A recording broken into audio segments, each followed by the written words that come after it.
Muito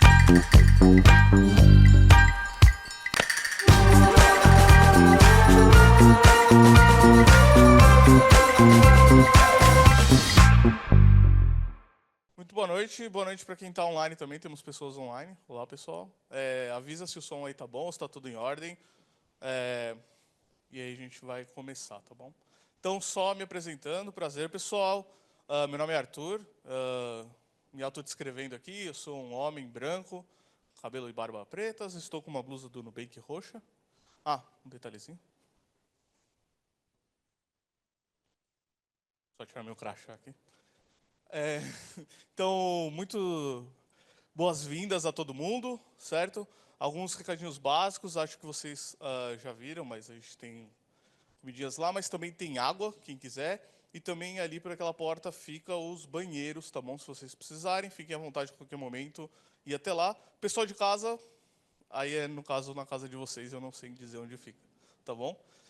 Então, muito obrigado a todo mundo por estar aqui hoje, na nona edição do Meetup aqui de Engenharia do Nubank.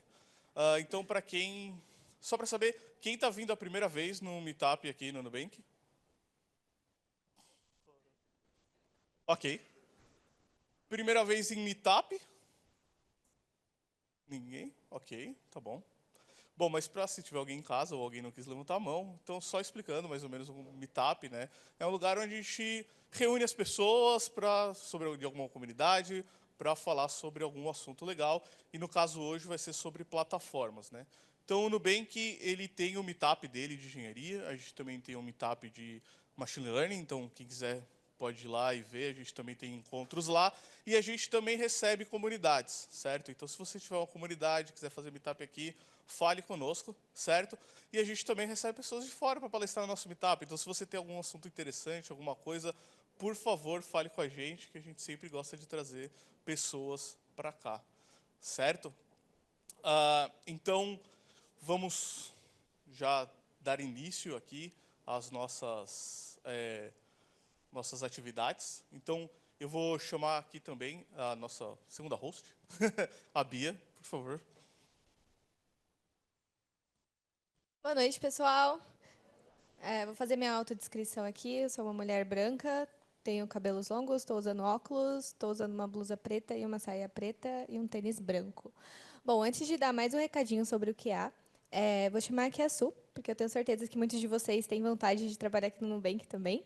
Então, ela vai falar um pouquinho sobre as vagas abertas, sobre as oportunidades que a gente tem aqui para vocês. Oi, gente, tudo bem? Me autodescrevendo aqui também. Sou a Suelen, sou uma mulher branca, tenho cabelos escuros, estou usando uma blusa em blazer preto, representando aqui a classe do RH. Brincadeira.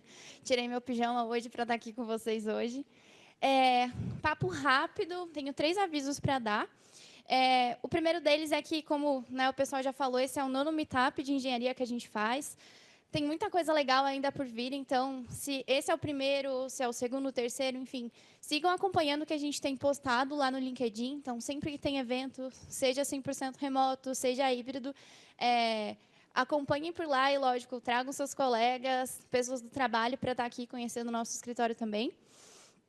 O segundo ponto é que sempre que a gente faz esses encontros, a galera pergunta sobre vagas no Nubank, como é o processo seletivo, carreiras, como é que eu fico sabendo. Então, a gente espalhou alguns QR Codes, como esse que estava aqui no slide, aqui pela sala. Então, também é uma forma de vocês colocarem seus LinkedIns lá, currículo, e também ficarem por dentro do que a gente vai ter de novidade de carreira. Não só na área de engenharia, mas analytics, data science, áreas de infraestrutura também, a gente está com diversas oportunidades, então é uma forma de vocês conhecerem e se aplicarem nas vagas por lá. E, como o pessoal falou, trabalho com um time de recrutamento, então vou estar aqui a noite inteira com vocês. A gente vai ter espaços para networking depois, então, quiserem saber mais sobre processo seletivo, carreira, Su, eu sei que aí no Nubank vocês usam Clojure, Datomic, eu preciso saber dessas coisas todas para entrar no Nubank. A resposta já é não. Mas, caso vocês queiram saber um pouquinho mais, me procurem, a gente pode estar falando depois. Beleza? Combinado, então. Bom evento. Boa, muito obrigada, Su, aí, pelas pelas informações. Bom, e continuando aqui, só um recadinho para a galera que está online. As perguntas elas vão ficar para o final, tá bom? Do Meetup, depois das palestras. E tá o Guto e o Fernando online, eles vão dar um oi aí para vocês no chat. Vocês podem ir mandando aí as perguntas, que depois a gente vai para as perguntas no final, tá bom? E aí, bora começar aqui. Nós vamos ter 2 palestrantes aqui nessa primeira talk. Vai ser a Letícia Nicole, ela é engenheira. Vai ser Boa. Então, a primeira vai ser aqui da Tati Paia. Ela é líder sênior em tecnologia, conselheira, mentora, palestrante, escritora, liderança feminina, especialista em PSE, CRE, DevOps, Observability, Cloud, governança de TI e transformação digital. Gente, olha só. Mãe de piloto e pilota. E ela vai falar para a gente sobre por que plataforma de observabilidade será o novo normal. Uma salva de palmas para a Tati.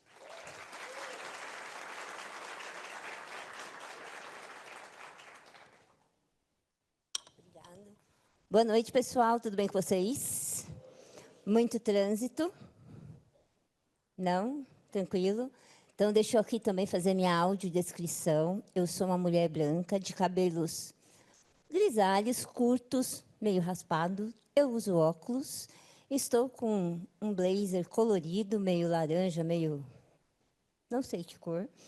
Uma camiseta preta e uma calça preta e sapatos vermelhos. E estou aqui para falar sobre um tema na qual eu sou suspeita, sou apaixonada, chama-se observabilidade, e eu vou começar. Vocês vão ver que o meu papo com vocês é bem interativo. Então, eu queria conhecer vocês. Quem já ouviu falar de observabilidade? Boa. Quem aqui, em tecnologia, é da parte de desenvolvimento e engenharia? Quem aqui é da parte de infraestrutura e DevOps? Boa. Quem aqui é de produtos? Negócios? E quem está começando? Boa. Então, vamos conversar com todo mundo para vocês entenderem o que eu vou falar um pouquinho para vocês. Para onde eu aponto?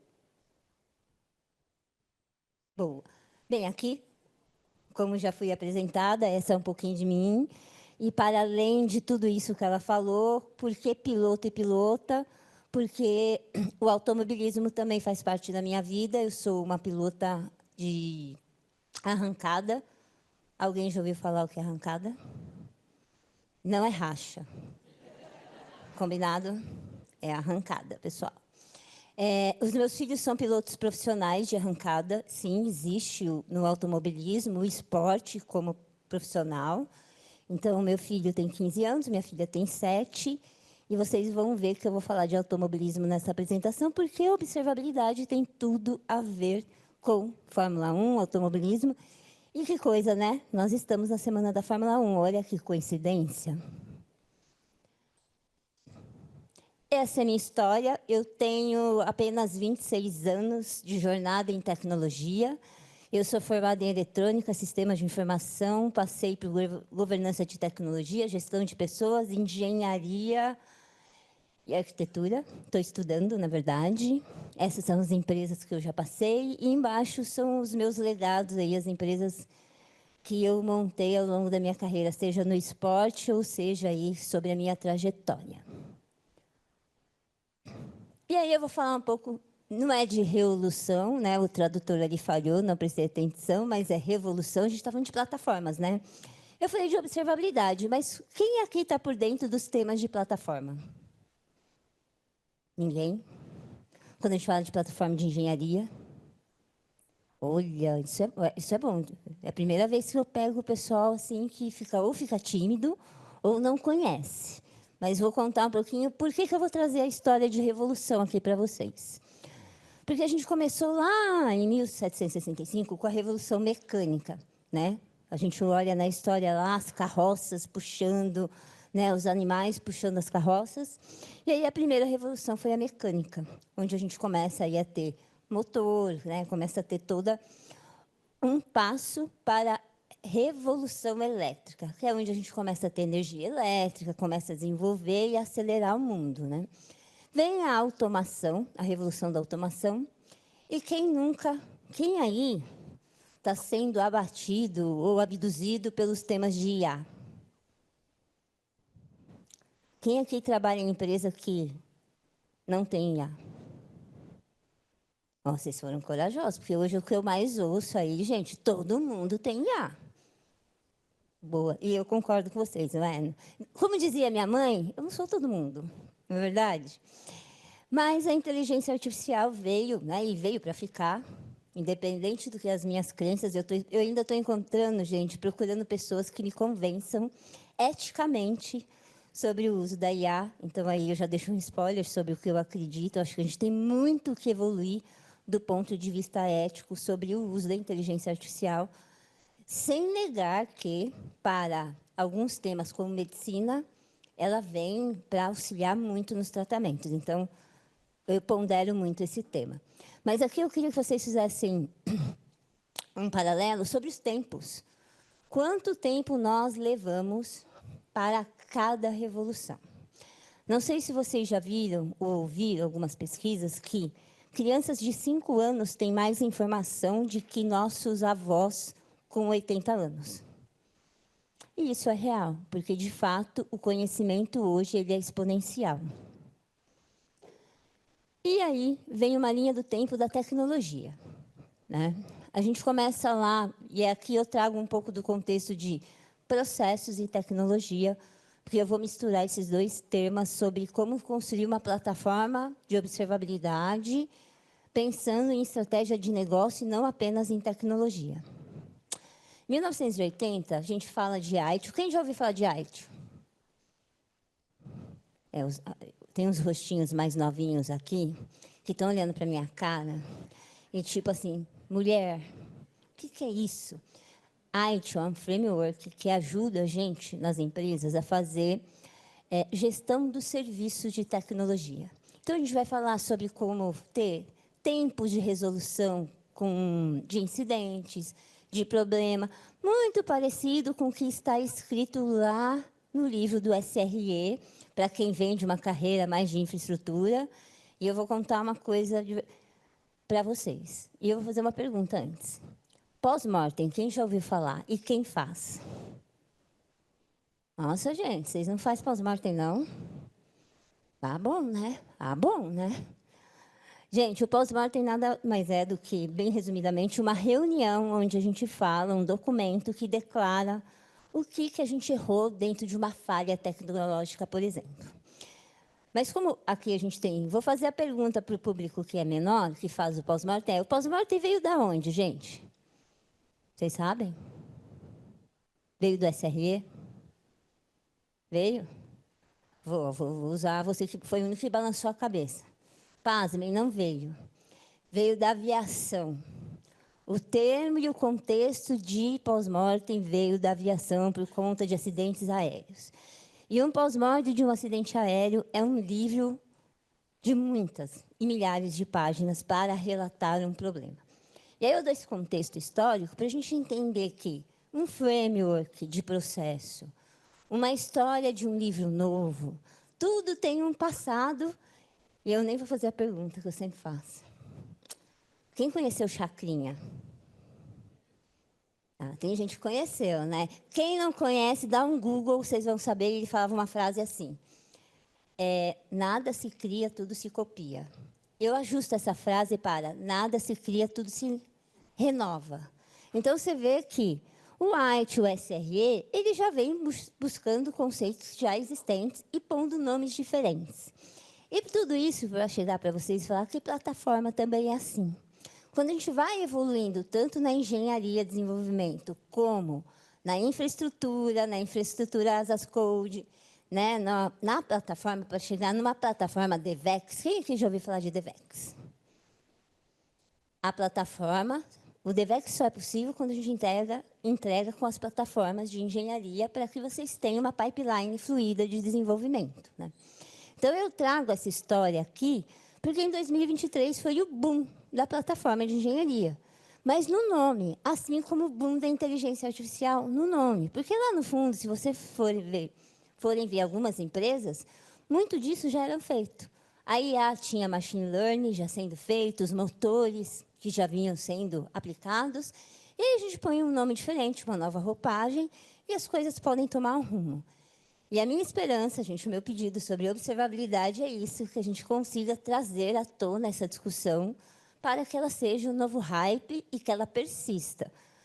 Porque quando a gente tem um incidente, quem consegue encontrar alguma coisa se não tiver um monitoramento, uma telemetria? Vocês conseguem achar onde está o problema?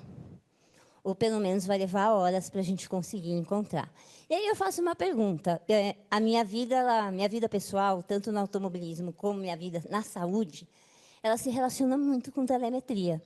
Vocês iriam no hospital, passando mal, com uma suspeita de infarto, e vocês acreditariam no médico que não põe nenhum monitor para entender o que está acontecendo com vocês? Então, por que a gente acredita que a gente pode desenvolver sistemas sem ter observabilidade? Essa eu deixo para vocês refletirem. Então, aqui tem um pouco, né, do termo de DevOps, aí da evolução, da gente trazer a visão da união de operações com desenvolvimento, né, com infraestrutura, storage. E hoje a gente tem aí a cloud, que nos ajuda muito, né? Já vou deixar outro spoiler aqui, porque eu sou essa de fazer muitas reflexões nas palestras que eu dou. Quando a gente trouxe o advento da cloud, foi um boom de emoção, porque eu não precisava mais comprar máquina. Vocês concordam? Há 10 anos atrás, quando eu fazia Black Friday, com 6 meses de antecedência, a gente tinha que montar os data centers e comprar as máquinas, senão não dava tempo. Hoje não. Hoje você está na cloud, o que você faz? Só um comando e está tudo bonito. Mas o extrato do banco chega, né, gente? A gente está aqui no Nubank também. O extrato do banco chega, não chega? E a conta chegou. E aí a gente criou o quê? Para lidar com a conta de cloud?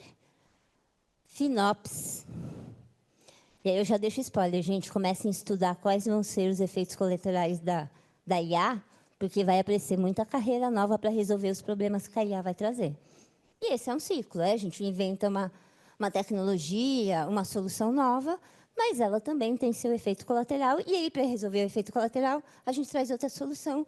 E assim estamos aqui empregados, né, gente? É sobre isso. E aí a expectativa, quando a gente faz um deploy, é que ele seja perfeito, não é? Não tem problema, ele foi testar lá. A gente planeja, a gente codifica, a gente testa, a gente integra, a gente implanta, a gente põe para produção, a gente mede, a gente suporta. É assim que acontece? Perfeito? Testou em QA antes de ir para a produção? Sério? É assim que acontece, gente? Vocês estão muito tímidos, gente. Depois eu quero o contato de vocês para entender como vocês estão fazendo. Porque, olha, na minha jornada de 26 anos de carreira, o que eu vejo muito acontecer... E, gente, eu falei que eu sou formada em sistemas, em eletrônica, mas eu venho de infraestrutura, tá? Por isso que eu falei do data center.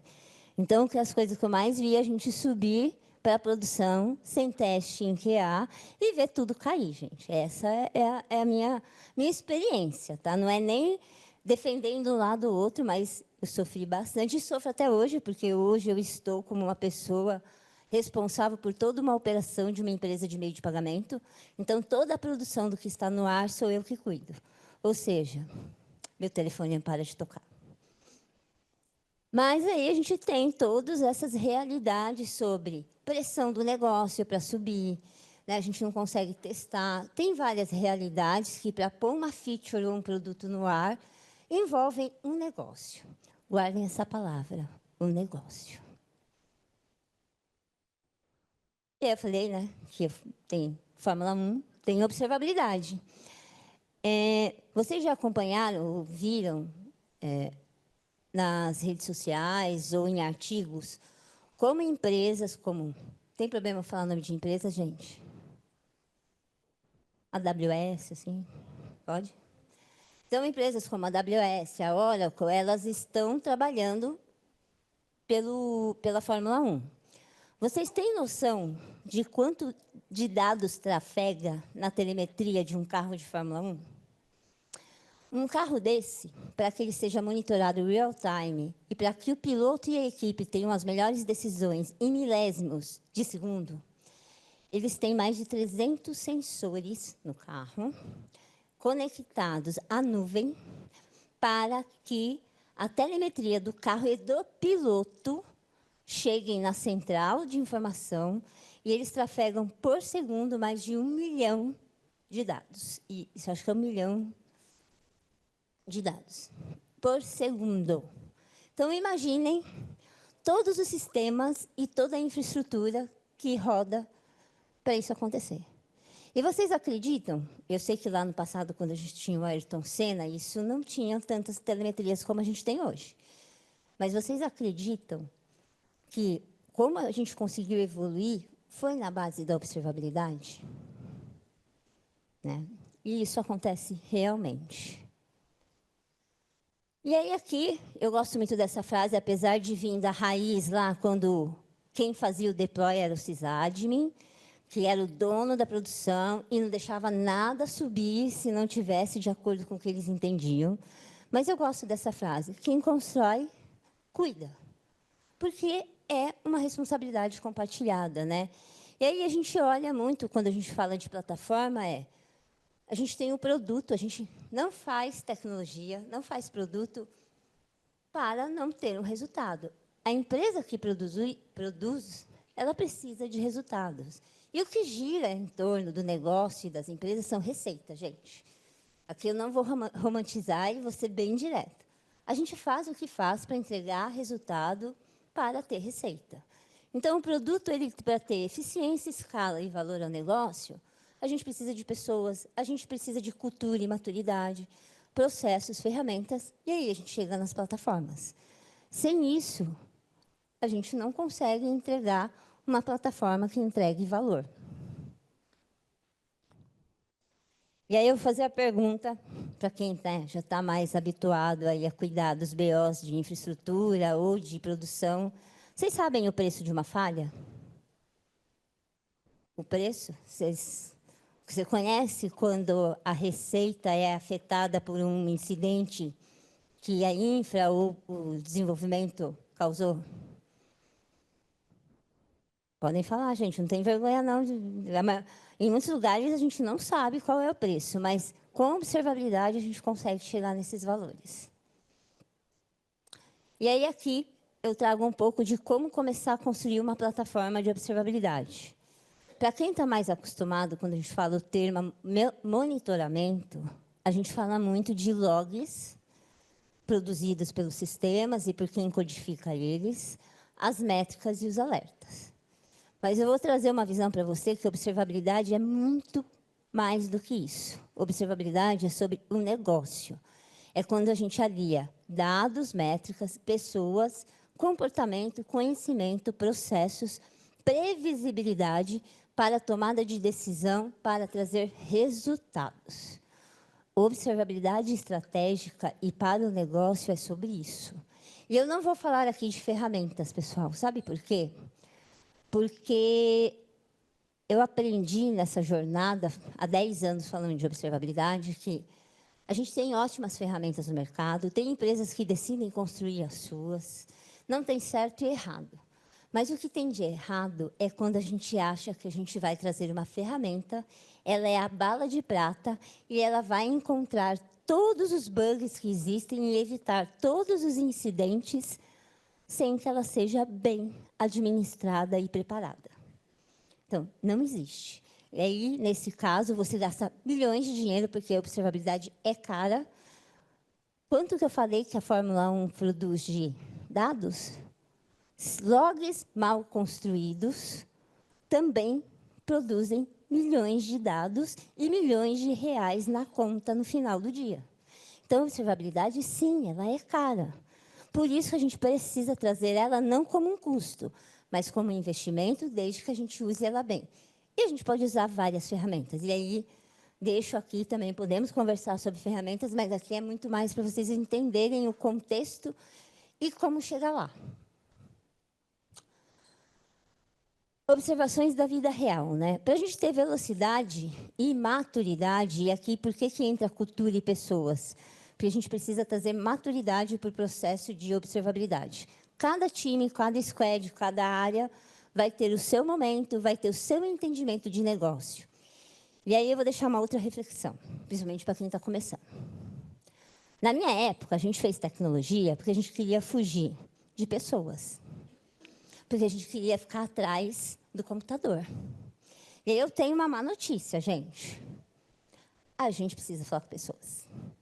E eu vou dar uma outra notícia para vocês se prepararem. Tecnologia precisa entender de negócio. Porque é para o negócio que a gente constrói tecnologia. A tecnologia é o meio.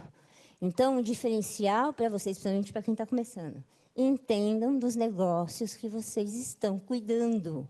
Porque aí você vai saber como ser analítico, como criar uma ferramenta de observabilidade, ou como decodificar, como questionar, e você vai saber qual é o impacto daquilo ser entregue ou não, ou quando acontecer uma falha grave, você sabe quantas pessoas você está afetando.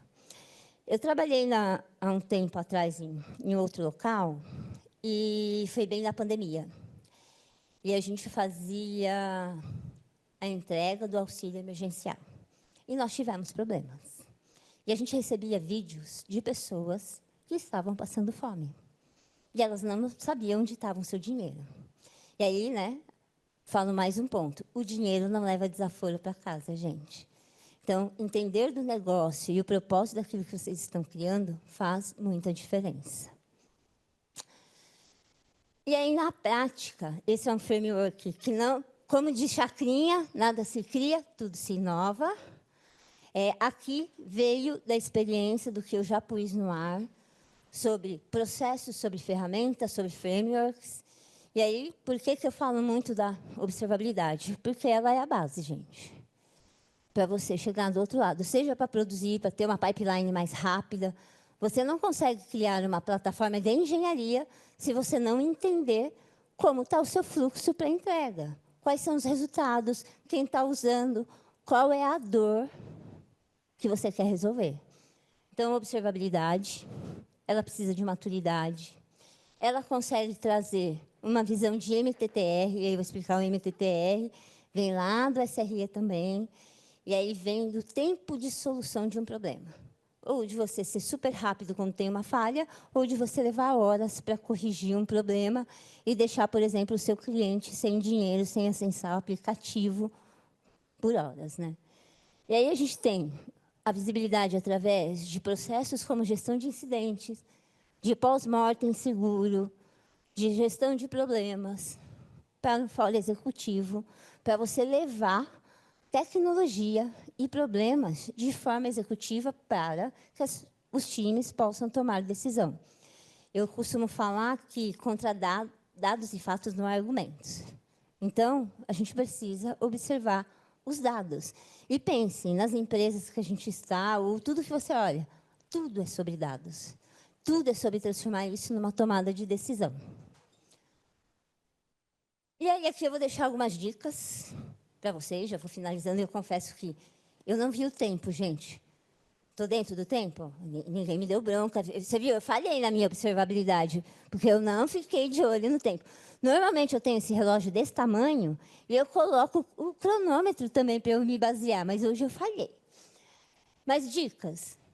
Lembra que eu falei para vocês guardarem a palavra negócio? Conheçam o negócio e a dor que vocês precisam resolver. Tenha claro a dor que vai resolver. Comece pequeno, forme parcerias. Pessoas são as chaves para o sucesso. O processo também. Então, não deixem o processo de lado. E aqui eu vou dar uma dica. Quando a gente tem um processo e a gente automatiza, eu não preciso nem ir para a plataforma, eu automatizo ele. Se for um processo errado, e agora com a IA chegando, o estrago é exponencial. Porque, pensa, eu tenho uma pessoa fazendo um trabalho manual. E aí eu automatizo esse processo que está errado. E aí a gente vai ter capacidade de fazer 100 vezes mais do que essa pessoa fazia. Vai dar errado? Então, olhem para o processo também, porque, às vezes, a causa raiz dos problemas, de novo, não é a ferramenta, mas é o que está por detrás dessa ferramenta, tá? E, e por que eu estou falando isso? Não só para observabilidade. A gente vai ter aqui depois a plataforma mobile, mas tem plataforma de engenharia. O tema agora, o hype, é plataformas, além de IA, plataformas para tudo, porque isso fala de produto. A gente está produtizando a tecnologia para a gente deixar de ser um commodity, um custo para a empresa, e começar a trazer receita e entregar valor. Então, tudo isso aqui serve como dica para qualquer plataforma. Ferramentas são meio, acompanhe os resultados, olhe para os custos. Lembra do FinOps? Olhem para os custos. E eu deixo a dica, a IA também não é barata. Então, olhem para os custos, pessoal. Não ignore a cultura, gente. Eu já passei por lugares que eu tentei passar por cima da cultura para trazer um avanço e não funcionou. A cultura importa, sim. Não existe receita pronta. Então, gente, eu sou escritora, lembra? Sou escritora. Mas não existe uma receita pronta. O que serve para mim não serve para o colega do lado. Assim são os livros. Não tentem olhar o framework, olhar um novo hype e falar, nossa, eu vou seguir isso aqui porque vai funcionar. Talvez não, porque talvez o contexto é fora do Brasil, que tem uma cultura diferente, que tem uma dor diferente, que tem uma maturidade diferente. Então, não busquem receitas prontas para a gente dar o famoso copo-peixe. Tá? Olhem para dentro da dor do que vocês estão construindo. Não existe bala de prata, e eu falo de pessoas. Não podemos, né, continuar a cultura das pessoas heroínas. Porque a gente está em comunidade aqui. E tudo que eu estou colocando aqui para vocês, eu construí conhecendo a comunidade, compartilhando, entendendo dores, né, vendo o que os outros estavam fazendo, fazendo benchmark, que é aquela troca de conhecer o que as outras empresas fazem. Então, assim, não tem heróis e heroínas. Não se trata de tecnologia por tecnologia, as ferramentas potencializam os processos falhos. Eu gosto dessa frase, apesar de, às vezes, ter dificuldade de falar certinho a palavra em inglês, tá, gente? Mas, para mim, o hype é cool, é legal, quando a maturidade é top. Porque não adianta nada. A primeira pergunta que eu fiz, quem tem IA na empresa? E teve gente que falou que não tem. Não adianta você pôr IA se você não tem processo nenhum. Se você não tem nada automatizado, por exemplo. A IA não vai resolver problemas. Então, você tem que entender a dor. E olhe a dor como oportunidade. E aí... Aqui é um pouquinho das leituras que eu li para chegar até aqui. E, sim, né, aqui embaixo eu não vou falar que eu estou fazendo merchan, né? Pode? Mas aqui as obras, o de baixo, as obras que eu já escrevi, que eu participei. E tem observabilidade, né? A gente hoje lançou recentemente o primeiro livro de jornada da observabilidade no Brasil. Então, tem histórias bem legais, não sou só eu, então tem várias pessoas, assim como o de SRE também, para vocês entenderem que a gente tem material brasileiro de boa qualidade para vocês procurarem, conversarem e olharem também os autores e vai lá no LinkedIn, faz network, entra para a comunidade. Isso é muito importante, pessoal. E é isso. No final, se vocês tiverem dúvidas, eu estou à disposição.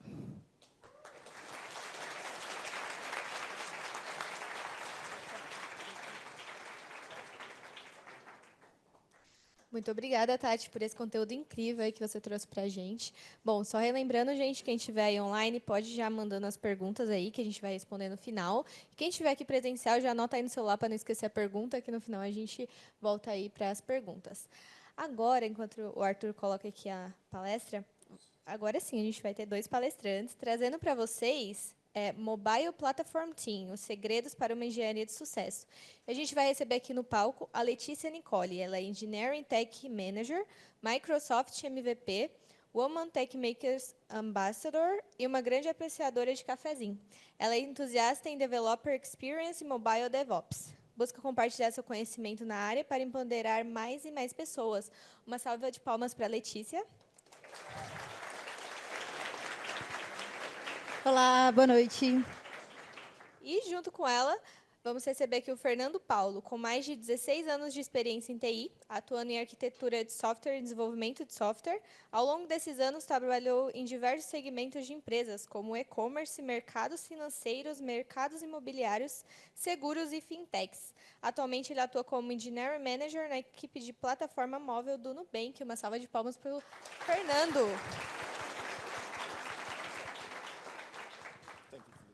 Alô. Tudo certo. Bom, boa noite, pessoal. Tudo bom? Bom, eu e o Fernando, a gente vai ter uma missão muito boa de conseguir fazer tudo no tempinho certo, mas tem bastante coisa para compartilhar. Acho que muito da nossa experiência aqui no Nubank, tanto eu quanto o Fernando, a gente trabalha dentro do time de Mobile Platform como managers, e a ideia é compartilhar um pouco sobre os desafios que a gente vem tendo dentro dos nossos times, da construção mesmo da história de um time de plataforma mobile. E só para entender aqui, quem aqui desenvolve apps, trabalha com mobile de forma geral? Ó, temos bastante gente. E de plataforma, temos alguém? Olha só, bacana. Temos vagas. Boa, Fernando, obrigada. Mas, bom, vamos lá, que tem bastante coisa para compartilhar.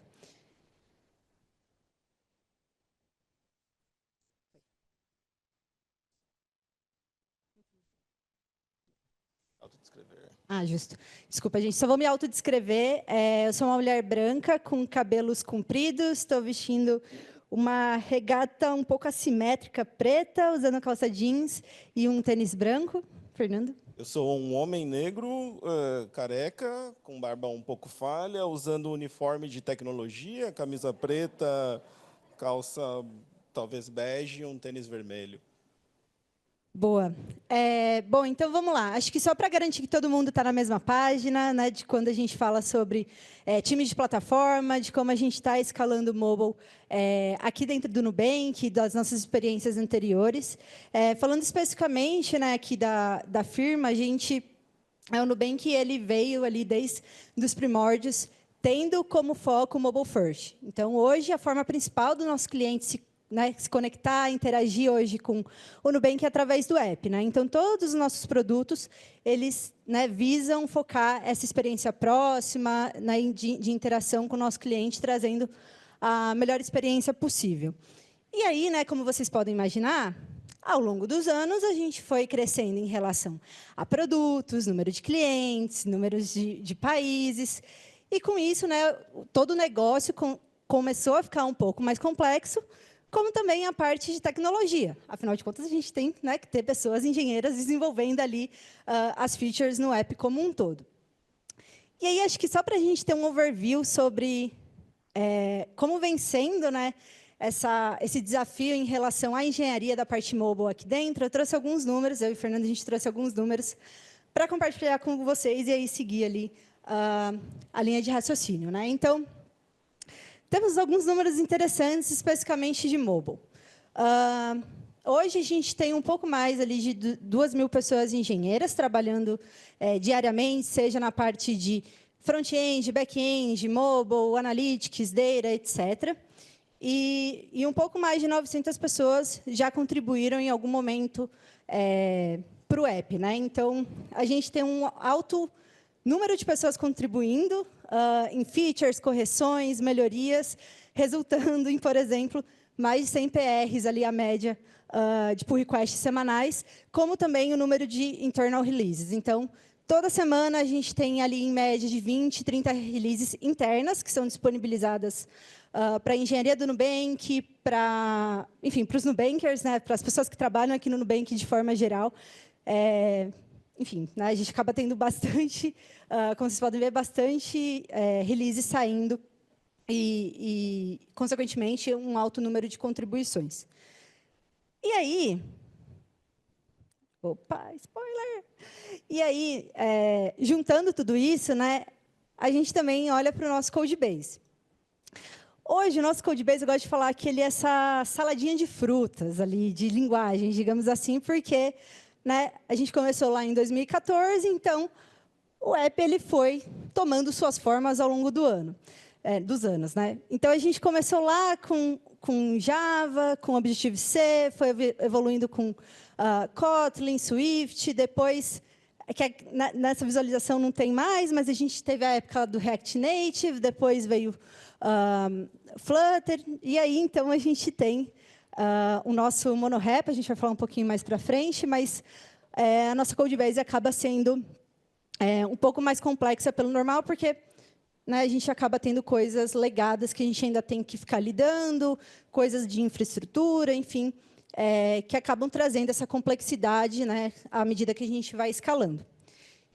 E, dado tudo isso, todos esses números e informações, a gente para pensar.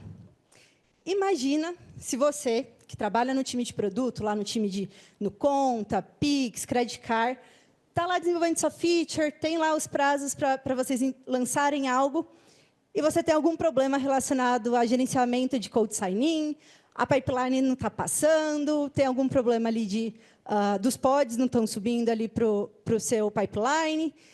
E aí?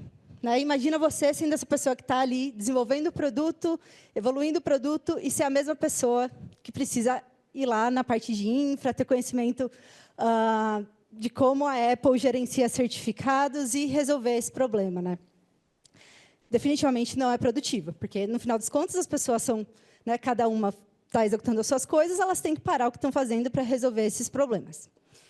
E aí, então, que vem Mobile Platform, olha só, vemos nosso trabalho, yay! O Arthur também é de Mobile Platform, por sinal, que vem justamente para apoiar nesses problemas que a gente acaba enfrentando que não são relacionados ao produto em si. Sejam eles de pipeline, sejam eles de definições de core components, de analytics, etc. E aí a ideia é a gente compartilhar um pouco mais disso aí. Vou passar para você. Boa. Daqui para frente, a gente vai falar um pouco dos problemas que a gente enfrentou e como a gente resolveu. São coisas baseadas nas demandas do Nubank, então, nos problemas internos. Não necessariamente, se você trabalha num time que tem um app, você precisa lançar mão dessas features e dessas automações de cara.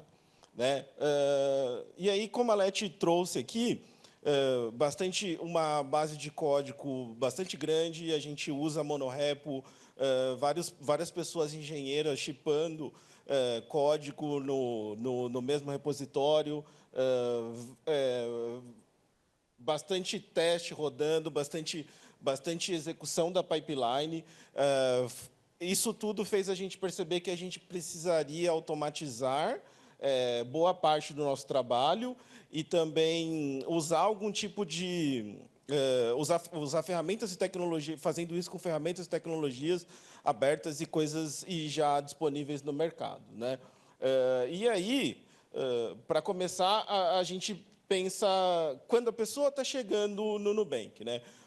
Você é uma pessoa engenheira que entrou pelo processo e seu primeiro dia aqui. O que você precisa saber para conseguir trabalhar? A primeira coisa que a gente tem é um setup padrão automatizado para todas as pessoas engenheiras que entram no Nubank. Assim, lá você consegue toda a parte de back-end, de mobile, tudo que você precisa para executar, para enviar uma feature para o app. Esse setup já configura para você, IDE, ele é cross-platform para Linux e para iOS, e isso você consegue, com alguns cliques ali na central de instalação do Nubank, em mais ou menos 1 hora você tem esse setup pronto para você utilizar. Outro exemplo, a gente tem durante a instalação, ele instala uma CLI com comandos configurados para algumas tarefas do dia a dia do Nubank. Por exemplo, se você acabou de executar ou de fazer uma instalação e teve um problema ali em alguma parte da instalação, ela terminou e te deu um feedback que teve um problema, você pode executar o comando doctor nesse CLI e ele vai trazer para você qual que é o ponto exatamente que você precisa consertar para continuar rodando o seu setup e fazer o seu trabalho. E aí, outras coisas que ele tem também, atualização de dependência, ele pode trigar uma pipeline do nosso do nosso CI/CD para gerar uma branch específica. Você consegue criar um scaffold para começar a trabalhar em cima de uma feature em Flutter. Boa. Seguindo com o problema de escala que a gente tem, pensa que estão chegando mais pessoas, as contribuições continuam aumentando, todo mundo trabalhando no mesmo code base, e a gente precisava manter a branch principal atualizada, sempre disponível, para que quem tivesse que desenvolver uma feature só baixasse o código, criasse uma branch e continuasse trabalhando. E ter versões do app atualizada e sempre disponível para quem quisesse fazer um teste internamente. E outro ponto também é que todo esse processo envolve ferramentas de terceiro que precisam ser gerenciadas e nem sempre um time de produto consegue parar para olhar para isso. Então, avançando um pouquinho aqui, eu vou direto. Então, pensando, quando uma contribuição chega, quando alguém está trabalhando numa feature e manda um PR para o GitHub. Quando um PR é criado, a gente consegue identificar lá dentro do Jenkins, com essas pipelines dinâmicas, se ele é um PR de iOS, de Flutter ou de Android. A gente executa exatamente a pipeline que precisa ser executada dentro daquela alteração. Então, a gente vai executar os testes e as validações específicas para aquele sistema operacional. E isso, se acontece algum problema dentro da execução da sua pipeline, você tem um feedback instantâneo, consegue rodar só a parte que teve problema. Por exemplo, você teve problema nos testes, você pode rodar só os testes novamente, separadamente, e receber um feedback sobre aquilo. Fernando, posso só adicionar mais um ponto sobre um fun fact, né? Sobre a questão dessa parte de pipelines dinâmicas. Né? Além de todos esses pontos que o Fernando falou, a gente tem algumas dinamicidades ali durante a execução. Então, por exemplo, para PRs de Flutter, imagina que a gente tem uma suíte de testes gigante. A gente tem, sei lá, 200, 300 packages no Flutter e, consequentemente, vários outros, né, muitos testes dentro desses packages. Então, imagina, durante o processo de execução da pipeline, se a gente vai rodar a suíte inteira, do app inteiro, ali de Flutter. Então, a gente tem ali uma inteligência de percorrer a árvore de dependências ali do pacote. Então, a gente roda os testes daquele pacote e os testes dos pacotes que são dependentes dele. Então, a gente garante que, realmente, a gente roda os testes necessários e não precisa rodar tudo. Então, a gente tem um tempo de resposta ali muito mais rápido, né, para o pessoal que está abrindo o pull request. Mas era só isso.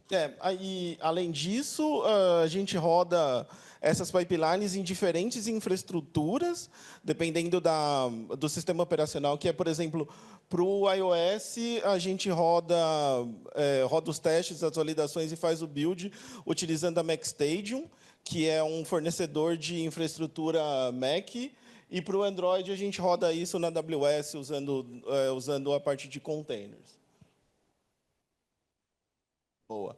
E aí, avançando, então, o PR passou em todas as validações, passou em todos os checks, e como a gente recebe aquele grande fluxo de contribuições, a gente usa uma ferramenta para lidar com isso, entender qual PR pode entrar, que está atualizado com a branch principal, e ele está validado e pode ser mergeado, né? A gente usa o Bors para lidar com esse problema.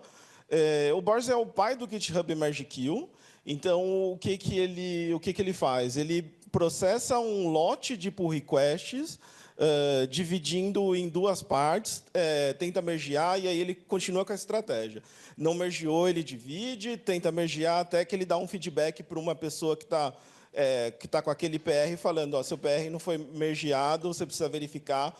Às vezes é problema de atualização ou alguma outra dependência que foi atualizada e ele não conseguiu mergear. Assim, a gente sabe que o Bors está deprecado pelo mantenedor. A gente já tem exemplos de outros times aqui dentro do Nubank usando o GitHub Merge Queue. E é algo que o time de Mobile Platform está estudando para a gente avançar com o uso dele também. Mas, pela quantidade de contribuições que a gente tem e o jeito que ele trabalha, assim, por hora, ele atende a gente muito bem. Boa. E aí, esse podia ser eu, assim, qualquer dia da semana, às quartas-feiras. Vocês vão entender por quê. Quando a gente trabalha com a submissão de um aplicativo para a loja e tem que lidar com todo esse processo, não é uma coisa fácil.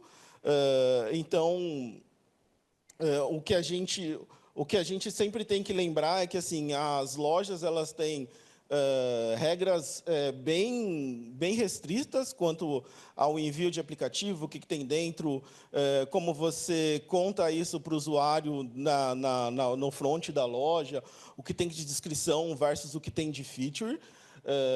E a gente também sempre precisa ter versões, além de versões para engenharia, testar, a gente precisa ter versões para os Nubankers validarem se tudo que está ali está funcionando e conseguirem, de fato, entender se a experiência do produto é aceitável antes dela ir chegar no cliente final.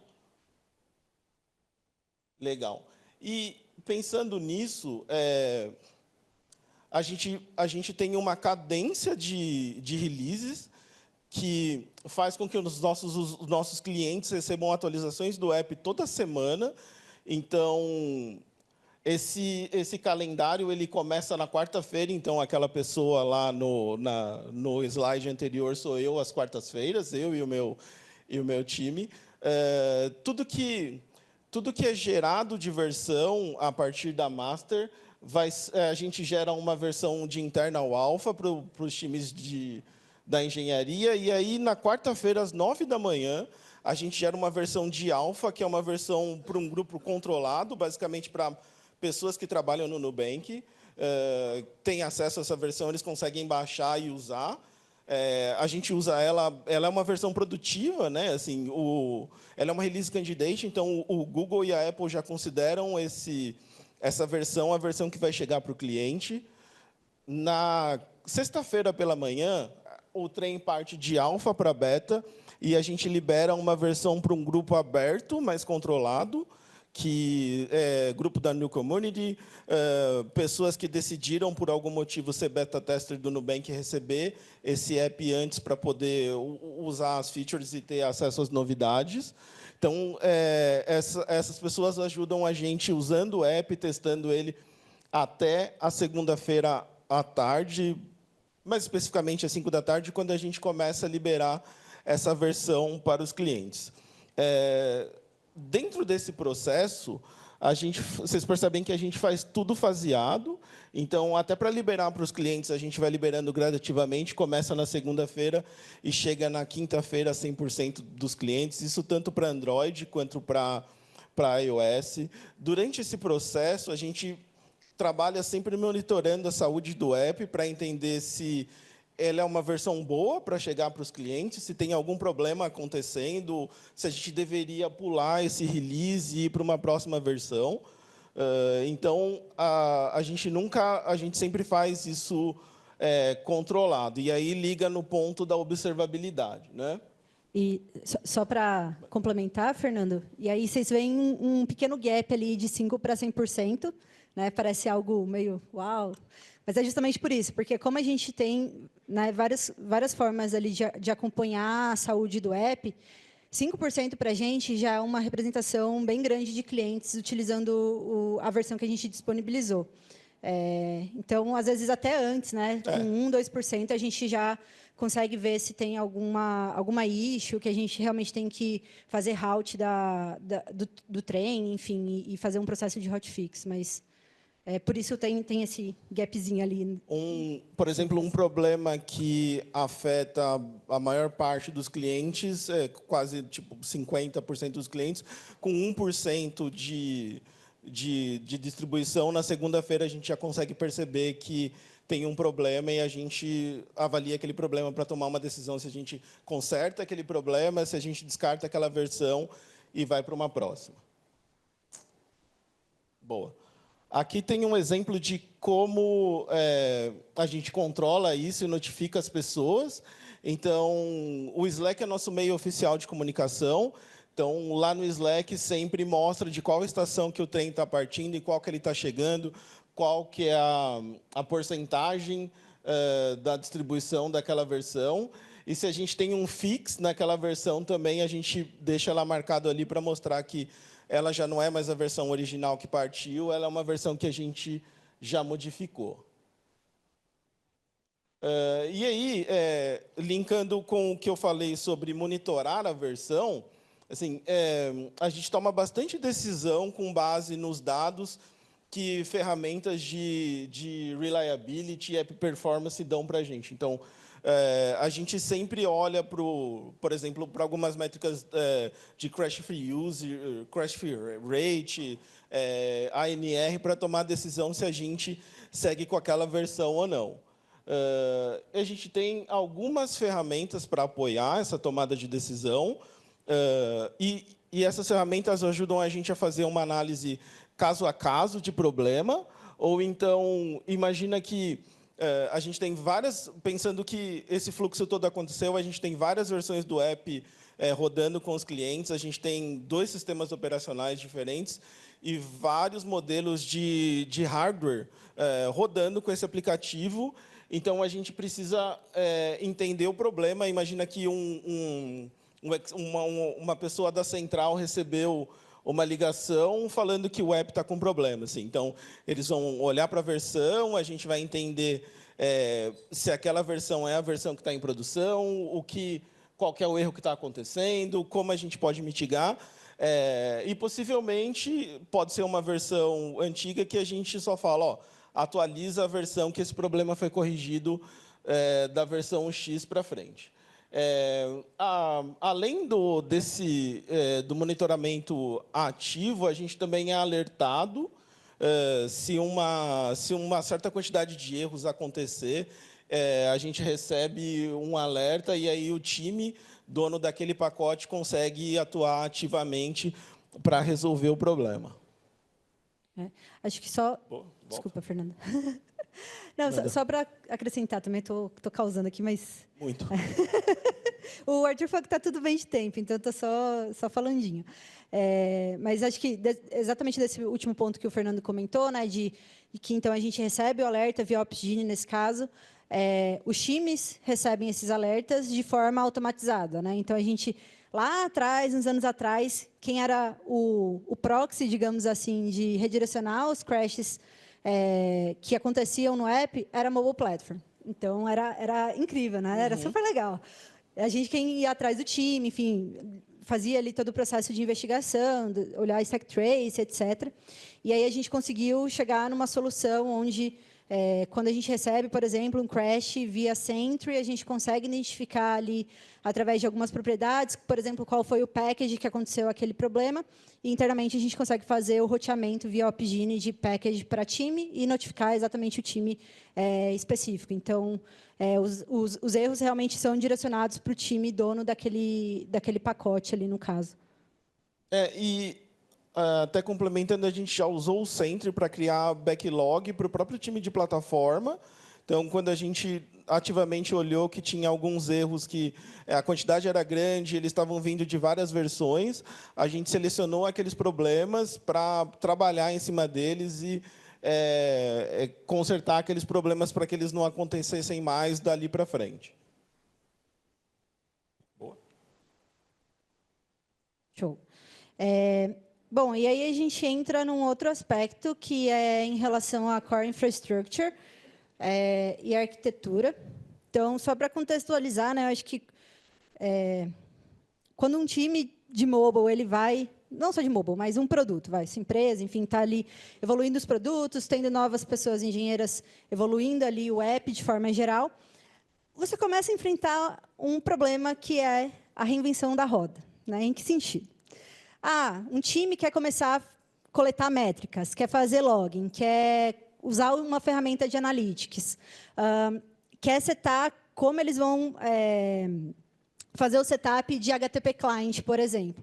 E aí, beleza, né? O time X faz isso, aí tem o time Y, que também vai precisar da mesma coisa, por exemplo, login, e aí fica aquela de, putz, e aí, eu uso o que o time criou lá, mas aí eu tenho que reescrever para poder ficar algo mais abstrato e robusto para, né, mais de um time conseguir utilizar, ou eu só crio mais uma solução, porque é só 2 times, né? Então, tipo, não preciso, né, não são muitos times, então a gente cria mais uma solução, e aí começa a virar um Megazord, né, que aí você tem várias soluções para a mesma coisa dentro do app. E aí, enfim, né, acho que quando a gente acaba falando dentro de mobile platform, e só para reforçar, né, tudo que a gente está contando aqui é basicamente a evolução de como veio sendo o time aqui dentro, né? Então a gente começou lá com CI/CD, release train, foi para a parte de reliability, crash management, e para chegar nesse momento aqui de core infrastructure, que é conseguir garantir com que a arquitetura ela permanecesse limpa e também, né, alinhada à visão de longo prazo, que não necessariamente um time de produto consegue ter, né, numa visão geral ali de plataforma. Então, uma das frentes, né, que a gente tem, por exemplo, aqui dentro, é o famoso Starter Pack, que é conseguir disponibilizar alguns componentes relacionados à Core Infrastructure. Então, toda a parte de networking, então, como a gente disponibiliza um componente de HTTP Client, a AppNet, que acho que é um tema que a gente está trabalhando bastante agora, né? Então, como a gente controla o carregamento de widgets, de componentes, durante startup, justamente se preocupando com o tempo de inicialização, tipo, para a gente, milissegundos é extremamente importante. Então, a gente tem que saber quais são as libs que estão sendo usadas, o que está sendo feito na inicialização do app como um todo e como a gente consegue reduzir isso. A parte de analytics, né? Então, ter uma padronização de como os times enviam métricas, eventos ali para entender o comportamento, enfim, seja da feature, de um fluxo, etc.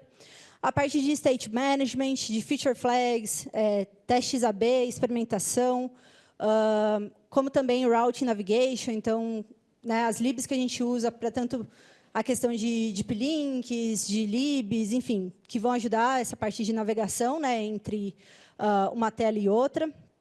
E, por fim, a parte de storage repositories, que é como a gente, né, salva as preferências do usuário, por exemplo, como a gente está salvando as coisas ali, os dados, né, dentro do dispositivo do nosso cliente. Então, esse, em resumo, alguns dos componentes que uma parte do time acaba focando ali justamente para garantir que a gente tenha padrão e que seja escalável, para que os times não se preocupem, né, com isso ao longo do tempo, seja algo do tipo, não plug and play, né, mas é quase isso. Né? A ideia é abstrair realmente, tirar a complexidade que seria de pensar em como utilizar isso ou como deixar isso performático de alguma forma. E aqui, acho que o Fernando acabou comentando lá, quando a gente estava falando da parte de CLI, né? Mas acho que só para exemplificar uma das formas, né, que a galera acaba interagindo também, né, a gente tem um CLI, um comando no CLI que ajuda na criação de um package no Flutter, e aí, basicamente, a pessoa já ganha várias coisas ali por padrão, como se fosse um scaffolding, justamente para facilitar o setup ali dela, e já começar utilizando as integrações que a gente já tem, enfim, as libs que a gente já disponibiliza por padrão. Bom, e aí a gente chega num tema que eu particularmente gosto bastante, porque é a parte que envolve um pouco do time que eu estou atualmente, que é conseguir fazer com que, através das plataformas, a gente unifique a experiência. Né? Em que sentido? E aqui eu vou em 2 vertentes que elas são diferentes, mas elas se conversam ao mesmo tempo, né? Que como a gente consegue impulsionar a escalabilidade do mobile, considerando todos os desafios que a gente tem até agora e o fator de ser mobile. Né? Então, por exemplo, a gente sabe que toda vez que a gente precisa fazer uma alteração no app, a gente precisa gerar o binário novamente, subir na loja, enfim, todo um processo ali que é intrínseco de mobile, né? Não tem muito como fugir. Como também questões de, por exemplo, inconsistência visual, né, de como a gente, através de componentes, de textos, de botões, enfim, realmente da parte visual ali, a gente está piorando a experiência do cliente e demorando para entregar novas features e correções de bugs. Né? Então, tem essa frase bonita, né? Mas a ideia é justamente essa, né? Desse foco que a gente vai falar, que é conseguir criar essa experiência que seja consistente e escalável para acelerar realmente o desenvolvimento e colaboração ali do time. E aí, exemplificando, né, tudo que eu disse aqui, o primeiro ponto é em relação ao Design System. Então, hoje, dentro de Mobile Platform, a gente tem um time voltado para a parte de Design System, que é composto tanto de pessoas que realmente são focadas em design, mas também pessoas engenheiras. Por quê? Porque a gente cria libs para dentro do app para que facilite de, quando a pessoa engenheira está desenvolvendo uma nova tela, ela não precisa se preocupar, se o botão vai ser arredondado, que letra que fonte que vai ser, que cor que vai ser, se clica, se muda de cor, enfim, coisas desse tipo, né? Então, hoje o nosso Design System aqui é só um exemplo de como funciona a nossa documentação, mas é exatamente isso. A gente tem vários fundamentos, componentes essenciais, desde formas de navegação, de elementos visuais mesmo, que a gente disponibiliza já meio que gratuito para a engenharia. Então, nesse caso, né, a gente tem ali as opções de botão primário, secundário, de ghost, destrutivo, né, tipo, se for fazer uma ação destrutiva, até alguns exemplos ali de como usar, como também como a gente faz a implementação ali, tanto no Flutter quanto da outra parte que eu vou comentar logo em seguida, mas tudo isso para poder facilitar, né, com que a gente tenha uma padronização em relação ao design, né, então a gente unifica o design e garante consistência de que todas as telas e os fluxos vão estar seguindo um padrão e vão estar trazendo a mesma experiência, independente da feature que a gente está disponibilizando para o cliente, como também para a engenharia, que é maravilhoso você já ter tudo muito padronizado e falar, showzera, então eu vou chamar só o button primary e eu sei que vai ficar exatamente desse jeito e vai estar funcionando da forma como é esperado. Né? Então, essa parte de Design System realmente é muito importante para a gente.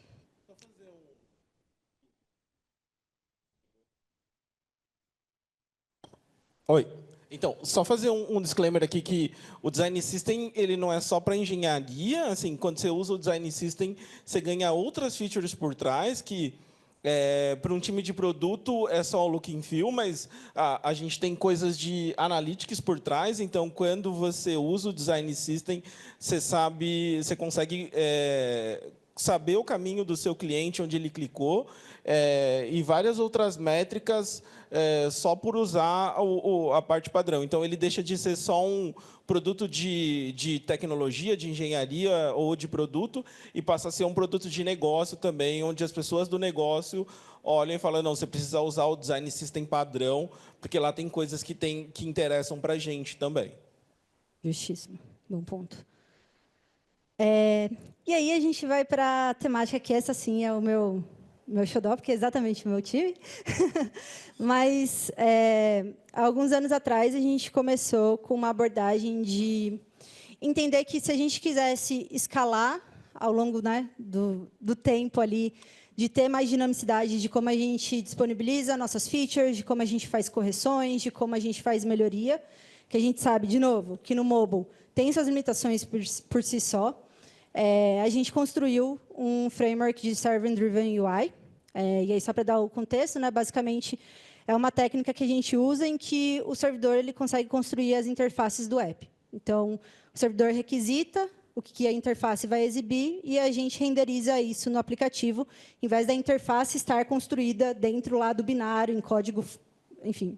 No fim das contas, a gente converte para isso. Mas depois, quem quiser, a gente entra no detalhe no coffee ali. Mas, basicamente, a ideia é essa. A gente conseguir fazer com que o controle da interface, ali, de como ela vai ser construída, ela seja via back-end e não diretamente ali no app, que vai necessitar, se você precisar fazer uma melhoria, uma correção, lançar uma nova versão. Então, você acaba tendo esse benefício de atualizar as coisas real-time, enfim. Né? Então, a ideia é justamente essa que eu acabei de falar, né? Que o servidor envia ao app as instruções sobre como construir a tela, o fluxo, enfim. E aí, o porquê que... enfim, detalhando um pouco do porquê que a gente acabou investindo ali tempo de engenharia, de discovery, enfim, para poder chegar ali nesse momento desse framework, né, foi por alguns desafios, né? Primeiro, porque, como eu falei, né, quando a gente faz uma alteração no app, seja uma melhoria, uma nova feature, uma correção, a gente tem que aguardar o release train, né? Como o Fernando comentou, o release train ele sempre sai no mesmo dia. Então, os times se organizam para que, às quartas-feiras, eles têm que garantir que o PR deles está mergeado para que pegue o release train da semana. Então, imagina se, por acaso, eu precisei fazer uma correção na quinta, o release train já partiu. Eu vou pegar só o próximo. Dadas as sessões de hotfix, que o Fernando adora. Mas, em alguns momentos, não precisa de hotfix e, realmente, o time acaba esperando ali. Então, às vezes, leva de um tempo, né, para pegar o release train e também dessa versão, né, dessa release candidate, chegar ali a 100% do rollout, né? E, se isso não fosse o bastante, a gente tem que esperar o cliente atualizar. E aí, bom, não sei vocês, se vocês deixam habilitado automaticamente para a versão do app atualizar quando sai uma release, mas, normalmente, demora-se 15 dias para a gente ter 80% de adoção. Então, se fizer as contas, a gente lança versões mais rápido do que os clientes conseguem realmente baixar e ter a versão mais atualizada ali no app, né? Então, enfim, é realmente um tempo muito longo. Fora que, né, quando a gente trabalha com mobile, a gente tem o risco da questão de vazamento de algumas features via assets, né? Dependendo do asset que se adiciona, você consegue facilmente abrir ali a APK, por exemplo, e conseguir, enfim, entender se tem alguma coisa NDA, algum produto que vai ser lançado e veio através ali da APK. Como também você gera a responsabilidade de implementar estratégia de cache, métricas, payloads, e também os experimentos em relação com o release train. Mas aí, para a parte que importa, né, então, o que o BDC, né, que é Backend Driven Content, ou que basicamente é o Server Driven UI, é que BDC é o nome que a gente deu, ele, então, permite com que a gente faça extended deploys, né? Então, de fato, como é uma alteração no back-end, se altera, eu consigo deployar isso para todos os clientes, se eu quiser, de forma imediata, né, alcançando todos os clientes, eliminando essa dependência ali de release train, atualização do app, etc. A questão dos assets, né? Então, a gente passa a ter os assets vindo via back-end, né, evitando ali possíveis vazamentos e também diminuindo o tamanho do binário, porque, né, a gente talvez crie outros problemas em relação à latência do cliente, de questões de rede e tudo mais, mas sobre o espaço ali que a gente vai utilizar dentro do dispositivo, a gente acaba meio que resolvendo. Como também, né, com Backend Driven Content, a gente acabou definindo algumas coisas básicas, né, como formas de metrificar coisas, de fazer tracing, de fazer cache, por exemplo, para exatamente evitar esse problema de fazer, enfim, fazer muitas requests, né, e gastar a banda ali do cliente e tudo mais. Então, a gente tem estratégias de cache para isso ser implementado para todos os times. Então, basicamente, foi como o Fernando falou, né, do Design System, os times ganham várias coisas de Analytics. Para Backend Driven Content, é a mesma coisa. Então, a gente tem alguns eventos, algumas métricas que, por padrão, a gente já coleta. Então, por exemplo, quanto tempo leva para a minha tela carregar? A gente consegue medir isso e disponibilizar. Olha, está levando 700 milissegundos. É um tempo ok? Dependendo da feature, pode ser. Não, está demorando mais de 1 segundo. Talvez algo que o time tenha que revisar, enfim, revisitar.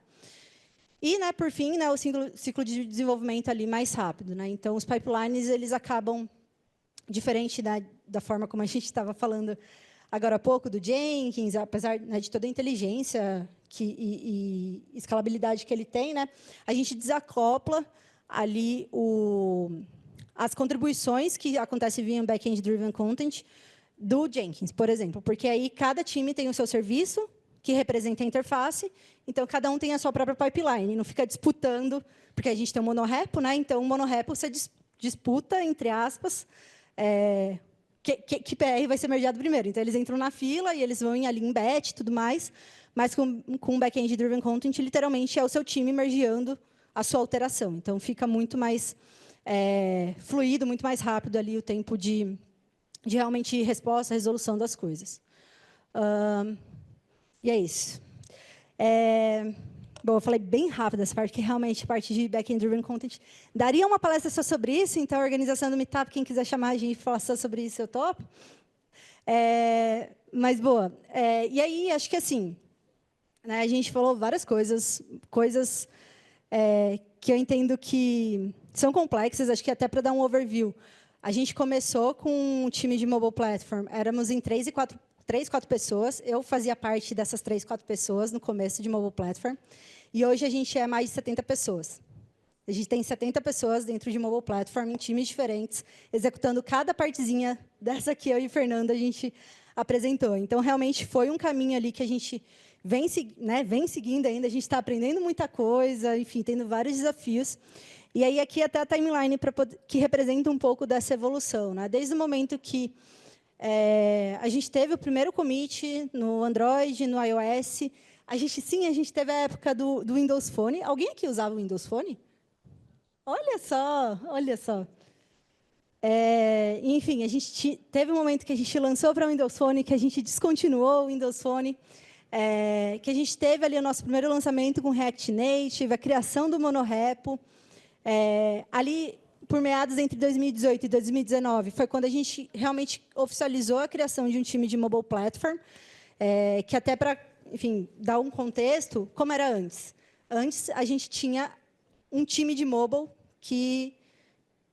Tá, vou usar um nome bonito, que pastelaria vai ficar ruim, né? Mas a gente tinha um time de mobile que atuava, que atendia as demandas do Isso, que negócio, atendia. desenvolvendo telas Exato. e features. Exatamente, obrigada, Isso. Fernando. Que fazia esse papel e também resolvia os problemas enfim, de DevOps, de CI/CD e todas essas outras tretas que apareciam. Então, quando foi ali em meados de 2018 e 2019, foi quando então começou essa quebra de tipo, não tem mais um time de mobile, tem pessoas de mobile dentro dos times de produto, o que faz muito sentido, mas, de novo, evolução, né? A gente foi aprendendo que isso fazia sentido. E, por fim, também a criação de um time de mobile platform, que era justamente para focar nessas coisas que não eram relacionadas a produto, mas que precisavam ser, enfim, cuidadas, evoluídas ali a nível de plataforma. Então, mais ou menos ali em 2018, 2019 foi quando o time começou a ser criado. Veio o Flutter, veio o Design System, veio a gente escalando as coisas com Flutter, veio a criação de BDC, e aí agora a evolução ali, né, a continuação da evolução, tanto do app, quanto também daqui do nosso time de plataforma, conseguindo atender e exportar tudo isso. Mas é isso. Tem mais algum ponto, Fernando? Não. Não? Bom, acho que é isso, gente. Obrigada. Bom, tá os contatos meus e do Fernando aqui. Fiquem à vontade.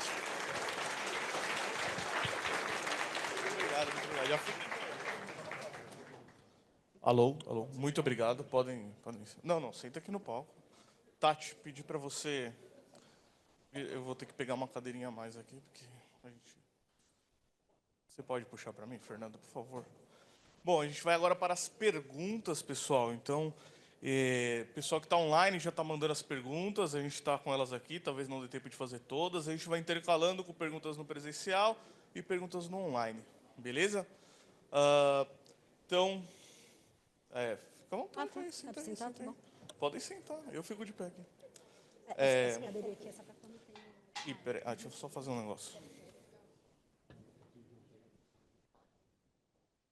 Alô, alô, alô, alô, som.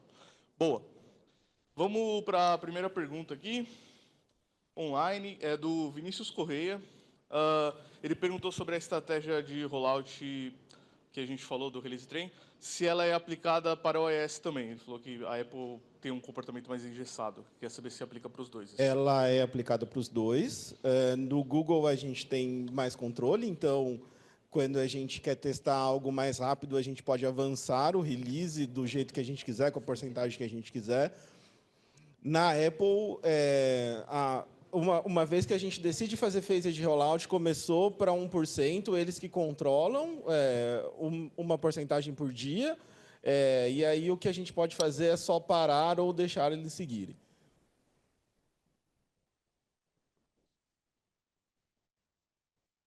Olá. Não estava esperando que você quer no microfone. Boa noite. Ninguém espera, tá certo. Boa noite, sou o Eduardo. Trabalho na B3, na área de tecnologia. Então, muito bom estar aqui num dos meus clientes. Minha pergunta é sobre o OpenTelemetry. Eu vi ali que vocês utilizam o OpenTelemetry para obtenção de métricas, e pelo que eu entendi também, isso já fica definido dentro do Design System, né? Então, essas métricas já vêm. Minha pergunta é, na definição de novas formas de coleta, isso fica dentro do time de Mobile Platform? E tem um comitê ali dentro? São pessoas específicas que fazem essas definições? Como que é feito isso?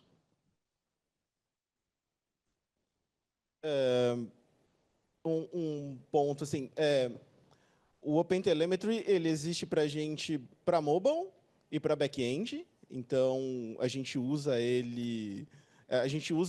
ele é um padrão, mas a gente usa uma ferramenta específica para coletar essas métricas. Essa ferramenta em específico, a gente tomou uma decisão em conjunto, então tinha um comitê, de fato, com pessoas de mobile e pessoas de back-end que chegaram na definição que o OpenTelemetry era o melhor padrão para a gente coletar essas métricas de aplicação, e também sobre qual é o vendor que a gente utilizar para conseguir trabalhar em cima dessas métricas, fazer análise gráfica. Pode. Não, só para complementar, acho que também um dos pontos que o Fernando comentou, né, de que é utilizado tanto no back-end quanto no mobile, a nossa ideia, acho que um dos benefícios que a gente viu era justamente que com o OpenTel a gente conseguiria juntar as coisas, né, tanto para a parte de mobile quanto para back-end, que hoje é uma dor de conseguir, do tipo, quando tem um crash no mobile, como a gente consegue fazer a linha completa ali, desde o momento de interação do cliente até realmente chegar no back-end. Então, enfim, como o Fernando falou, né, a gente foi um período de estudos da parte de mobile, também teve as questões de back-end. Hoje, particularmente, eu posso falar, aqui dentro do time de BDC em específico, a gente tem usado bastante para entender o que acontece nas requisições ali, entre o momento que o app faz a requisição até realmente bater no servidor, porque a gente está olhando para questões de melhoria de performance. Então, a gente está olhando, por exemplo, o tempo de conexão, o tempo que a conexão demora para a conexão ficar aberta. E aí, de novo, eu falei, a gente olha a questão de milissegundos para conseguir entender, e tipo, é uma caixinha preta ali, realmente, que né, até então, sem ter ali a parte de tracing, realmente era muito mais difícil a gente conseguir fazer análise. Mas acho que hoje é isso, né? Realmente teve todo esse trabalho ali de comitê e tal, enfim, a gente chegar nessa solução. Mas vale um contexto aqui, acho que aqui tem um contexto bem específico do mobile. O que eu vejo no mercado falando de observabilidade? Por que eu trouxe até o termo plataforma de observabilidade também? Existem locais que estão, sim, tendo times específicos, como engenheiros e engenheiras de observabilidade, para que toda essa plataforma seja construída e servida com padrões para que elas sejam embedadas dentro das pipelines, mas tem um time que vai cuidar da performance da ferramenta, escolher o OpenTelemetry mais um provedor que forneça os serviços, né? E faz toda essa construção para entregar, né, com os guardrails, tudo certinho, e constrói a pipeline, para que o time, né, de negócio e os times de engenharia construam, sim, as regras de negócio, as visões de métricas de sucesso da aplicação e do negócio através dessa plataforma. Alô? Bom, muito obrigado. Vamos para mais uma online, depois a gente vem aqui. E aí só teve pergunta se vai ficar gravada. Sim, está gravado. Depois vai estar no nosso YouTube, do Nubank. Então, e lá tem os anteriores também. Então, depois quem estiver aqui quiser rever, também vai estar lá, tá, pessoal? Então, vamos lá. Tem uma interessante que é um pouco também sobre... Aqui, para combate, por exemplo, de malware, hacker, keylogger, se tem medidas específicas, né, em um time especializado monitorando, se tem essa observabilidade sobre segurança e tudo mais. A pergunta foi do Robert. Não sei se alguém quiser começar aí. Do ponto de vista de segurança, o que eu tenho visto em alguns meios de pagamento, e principalmente, né, empresas que lidam com dinheiro, existem, sim. A gente tem o SOC, né? Eu já vejo outras abordagens para esse tipo de monitoramento, mas existe todo um ambiente que se monitora a observabilidade tanto de fraude como de segurança para os ataques. Então, existem ferramentas diferentes no mercado que fazem essa monitoria para a segurança. Mas elas existem, e vou dizer para vocês, tá? Do que eu acompanho, elas são extremamente desenvolvidas, porque o brasileiro é criativo quando a gente fala de ataque e fraude. Então, a gente tem aí um bom expertise quando a gente fala de segurança da informação, ambientes de fraude em monitoramento. Então, são cases muito legais. Às vezes, e eu vou fazer até um complemento aqui, mais uma das minhas provocações. Eu hoje estou numa estrutura de segurança, e é a primeira vez, depois de 26 anos, que eu estou dentro da estrutura de segurança, né? E eu tenho ido em eventos de segurança, e eu acho muito interessante como somos todos de tecnologia, porque tudo é sobre tecnologia, mas quando a gente entra nos eventos, são coisas muito diferentes. Aí já deixa a dica, gente, vamos unir mais com o povo de segurança, porque eles também olham para a tecnologia, eles também olham para esse desenvolvimento de observabilidade, e, na verdade, no final do dia, a gente precisa entregar, de fato, segurança e experiência para o cliente, né? Vocês querem complementar alguma coisa, não? Então vamos para... Por favor. Oi, boa noite. Primeiro, parabéns pela apresentação de vocês. Eu trabalho com desenvolvimento mobile também, uma outra instituição, e a minha pergunta também é referente à segurança. No Nubank, vocês têm um time de mobile security que fica, por exemplo, você falou release train sai uma semana, mas realização de pen tests, logicamente o aplicativo também deve ter pinagem. Você falou que faz essa nova UBDC, faz uma transição de request das informações do back-end para isso efetivamente para fazer hackeamento é mais fácil. Aplicativo em mãos, jailbreak, a gente pode quebrar facilmente. Eu queria saber, como não vi na apresentação, queria só um detalhe a mais disso.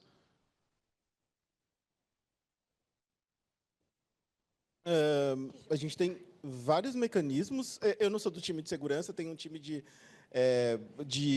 MobSec, que é da plataforma de segurança exatamente para mobile. Eles cuidam dessa parte, mas a gente tem mecanismos dentro do app que fazem esse controle e conseguem identificar coisas no aparelho, qualquer coisa que aconteceu com a requisição.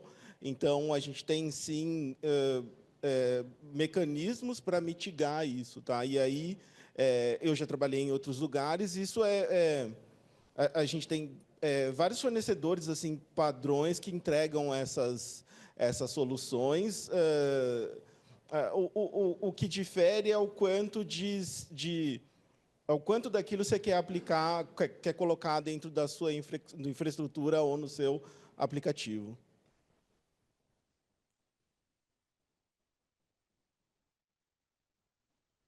Boa. Vamos lá para mais uma pergunta online.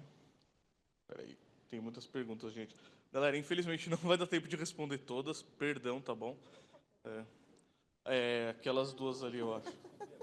Então eu espero, porque eu tô falando olhando para ela. Se não for, me dei mal, desculpa, gente. Boa, vamos lá. Ok.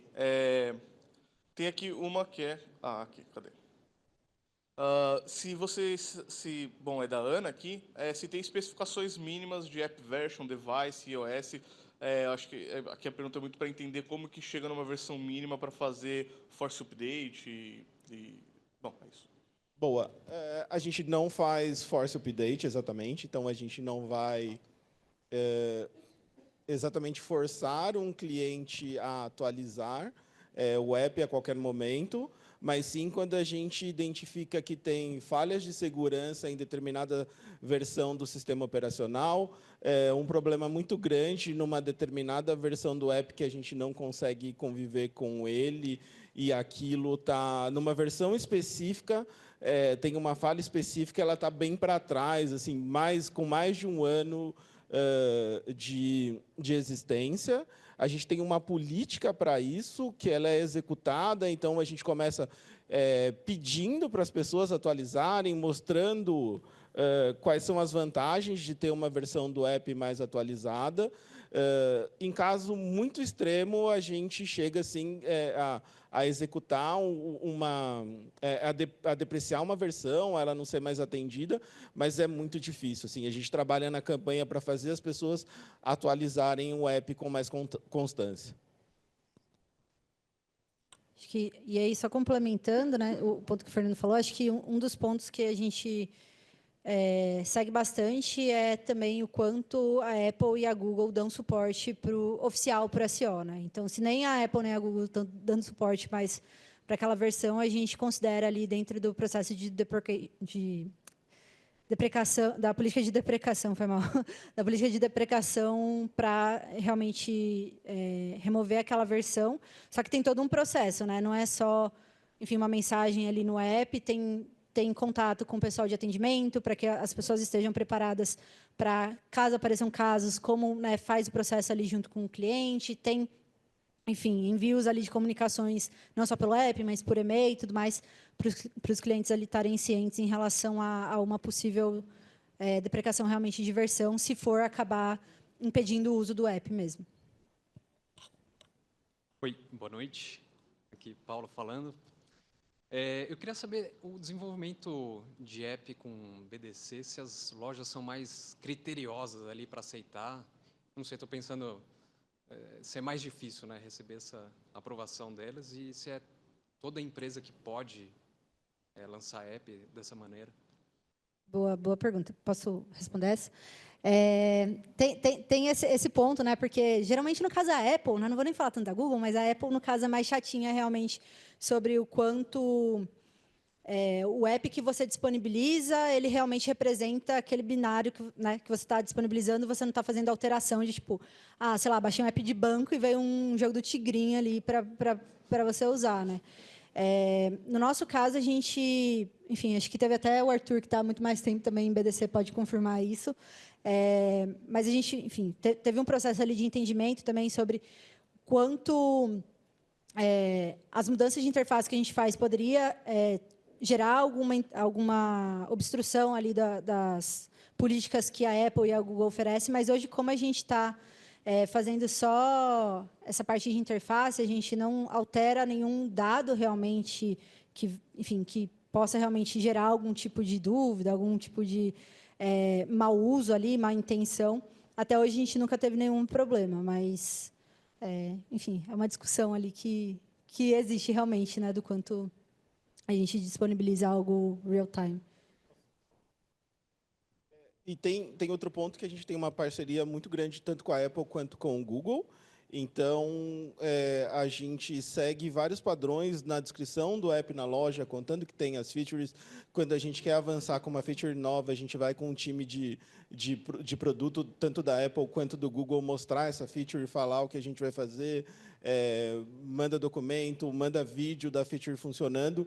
Então, a gente consegue avançar nesse sentido, sendo transparente com o que a gente está entregando para o cliente ali, eles conseguem ter segurança que a gente não está mandando o jogo do Tigrinho ao invés de fazer Pix. Boa, só posso complementar aqui. Eu não falei no começo, mas a Letícia falou, eu trabalho com o mobile aqui, eu sou developer advocate de BDC, inclusive, e eu acho que ela também tem uma questão que funciona similar a Code Push, né, que algumas tecnologias mobile já têm, o Flutter agora tem, né, através do Shorebird, e a restrição que tem é que seu código ele não pode ser compilado lá, ele tem que ser interpretado. Isso pelo iOS, a Apple exige isso, né? Então a única restrição que tem quando você vai fazer isso, essa parte aí é o que o Code Push também faz, que o código é interpretado do lado do app. Então essa é uma restrição também que existe. Beleza? Então vamos para uma pergunta aqui online do Sóstenes, nossa letra está pequena aqui, se já utilizam IA na observabilidade. Aí, ó. É interessante, existem, e se você olhar as ferramentas, elas vão falar que tem, mas eu vou voltar 10 anos atrás, né? Quando eu trabalhava no e-commerce ainda, e fazia muita Black Friday, está chegando a Black Friday, né? Já não é como era anteriormente, que era realmente aquela emoção. O machine learning já vinha ali embedado ali em ferramentas para você fazer IA, para você ser preditivo. Mas a IA nos ajuda a acelerar o caminho para você não ser pego de surpresa e ser reativo numa atuação de um incidente ou de uma falha, né? No entanto, de novo, tudo vai depender da quantidade de logs e as informações que são colocadas e a qualidade dessas informações desde o desenvolvimento, quando você está criando um log da aplicação, versus o conhecimento do negócio, para que a IA consiga ler aquilo também. Porque se nós, enquanto desenvolvedores ou pessoas de negócio, ou os PMs, não sabem o que perguntar, a resposta da IA também vai nos direcionar para um caminho errado. Isso acontece tanto no dia a dia nosso usando a IA, ou dentro da observabilidade. Recentemente me perguntaram se o caminho que eu estou seguindo da observabilidade eu ponho IA. Eu sou cautelosa, eu falo, calma, vamos respirar. Eu preciso entender a maturidade de como estão as métricas, como estão os logs, e aí sim entender se eu posso ou não usar IA. Então, eu sou muito cautelosa nesse ponto, ainda que a gente vá ver no mercado, sim, as narrativas de equipe, coloque IA que vai resolver tudo. Então, de novo, eu sempre sou muito cuidadosa nisso, porque se você não tiver um bom ambiente para que a ferramenta e a IA trabalhem, ela não vai trazer o retorno que você espera. Mas, sim, por exemplo, no automobilismo, na Fórmula 1, todos aqueles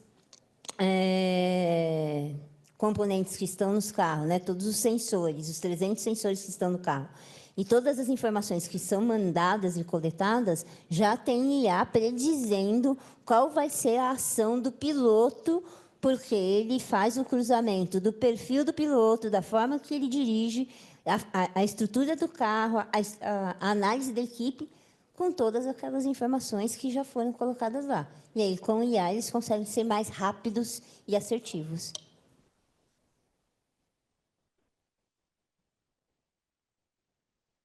Bom, gente, vamos para a última pergunta ali. Levantaram a mão lá no fundo. Infelizmente, a gente não vai conseguir responder as perguntas de todo mundo, mas vamos lá para a última.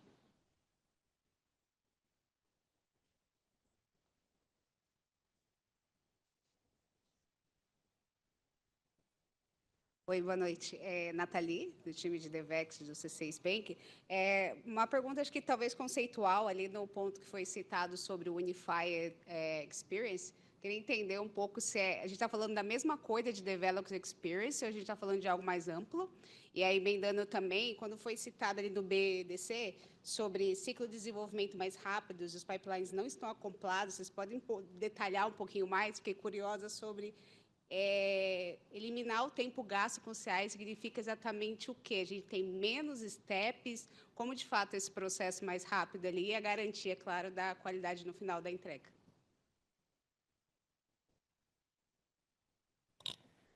Peraí, deixa eu só lembrar a primeira pergunta. A Unified, beleza, obrigada.